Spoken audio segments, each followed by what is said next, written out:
Hi there, my name is Sarah. I'm a professional tarot card reader, amongst many other things, and I am making a series of all things how to read tarot because I know it's something that a lot of people are interested in, and I just think it's such a helpful tool when you are trying to sort through all of the aspects and details of life.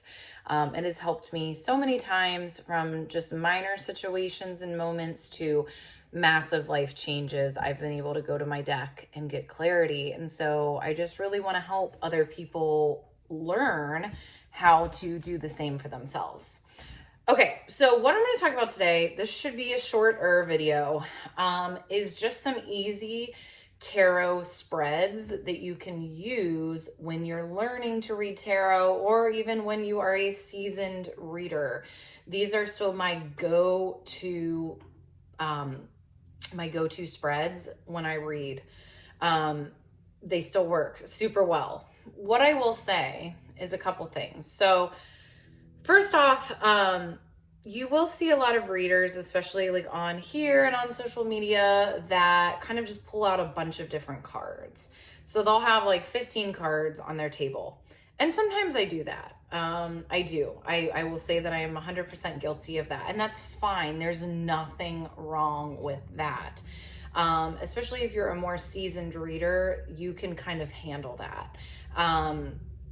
And sometimes that's just what's coming through, right? There's a lot of energy coming through. You're wanting more information. You're pulling more cards.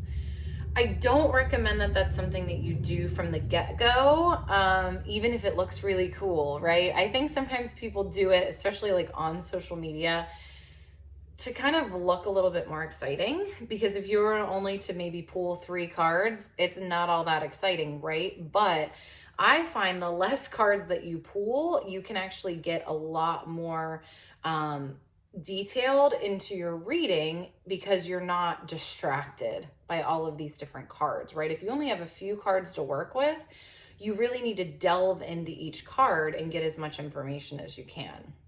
So again, I would just recommend that when you're starting to read, that you do use a spread of some sort, or you have some sort of focus instead of just pulling out a bunch of cards. I think it's just really going to confuse you. And again, even me, as someone that has read for like almost 5 years now, which is crazy to say out loud, if I pull out a bunch of cards, sometimes it's too much for me.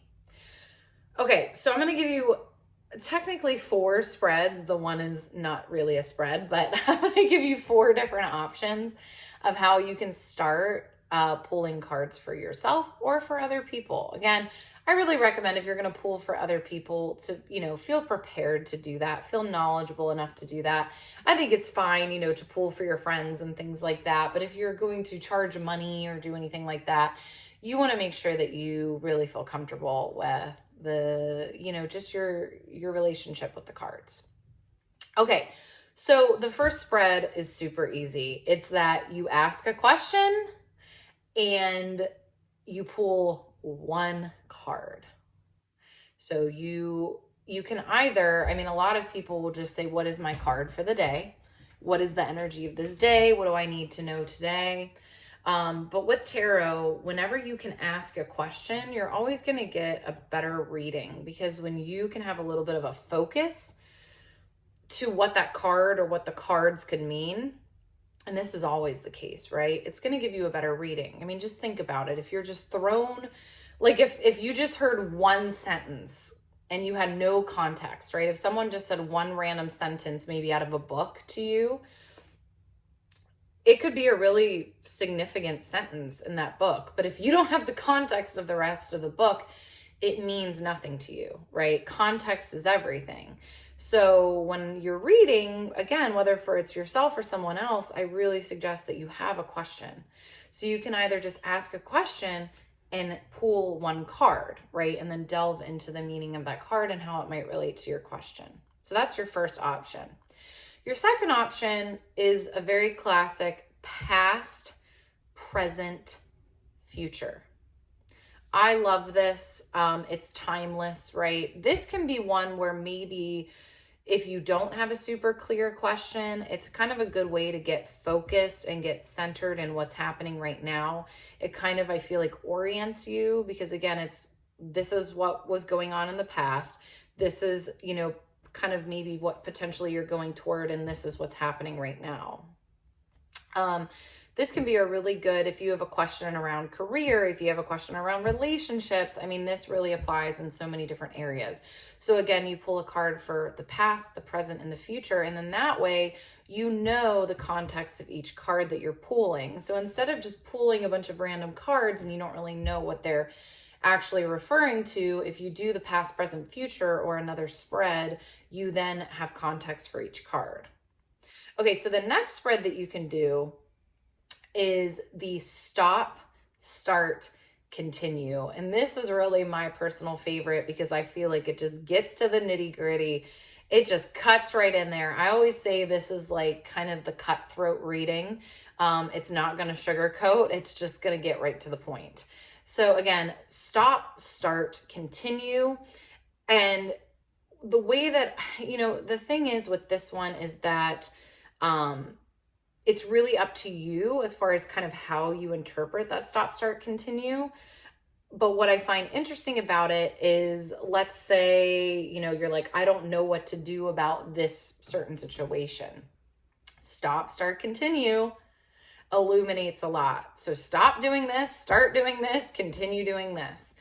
I get really interesting readings with this one. So play with this one. Again, it can be a little bit more interpretive than, let's say, past, present, future, but this is my go-to. I love it. Try it out. That's all I can say is try it out. So stop, start, continue, try it out. Okay, then the third one that I want to talk about, and this one is, I love this one. I love them all, right? But these are kind of my go-tos. So this is really interesting. So let's say you're between two situations. So let's say you are not sure if you want to quit your job or you want to stay at your job. So you could pull a card for the scenario of quitting your job. You could pull a card for the scenario of staying in your job. And then you could pull a card for the overall energy of this conflict or this situation that you're having. So this applies in any sort of situation. So it's basically option 1, option 2, and then overall energy. And let's say you have 3 options, then you could pull 3 cards, right, for each option. I enjoy this. I will say that, I do not recommend reading for other people. So what I mean by, and reading on the energy of people that are not consenting to it. This is what I mean. Sometimes, right, we'll have situations like relationships, friendships, where we're going to want to pull cards on their energy. I think it is okay if you say, how can I get perspective on what's going on for them, right? So sometimes I'll do this, right? If I'm maybe having a conflict with my partner, I will say, all right, what is my role in this? So I'll pull a card for that. What's my role in this situation? Or, kind of how am I showing up in this situation? And then I pull a card for, how do I need to see his perspective? How can I see what he's going through more clearly? I'm not trying to tap into his mind.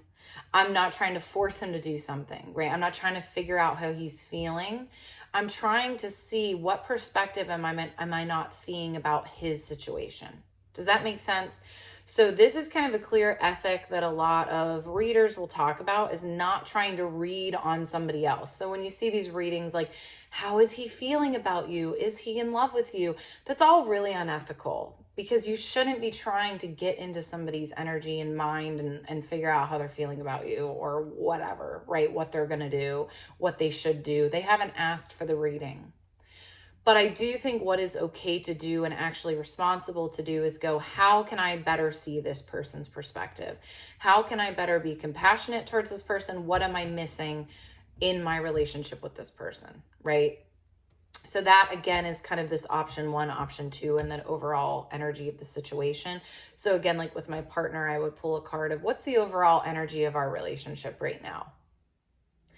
All right, guys, those are some simple spreads for you to try out. Really curious if you've tried any before, what you think about these. Comment below. As always, open to suggestions of what else you might want me to make videos about. I've been really enjoying making these. I've been going all day today. I'm like, I'm gonna run out of steam here. Maybe. I got a nice coffee next to me, so I got a little bit more in me. All right, guys, have a great day. I will see you next time. Bye.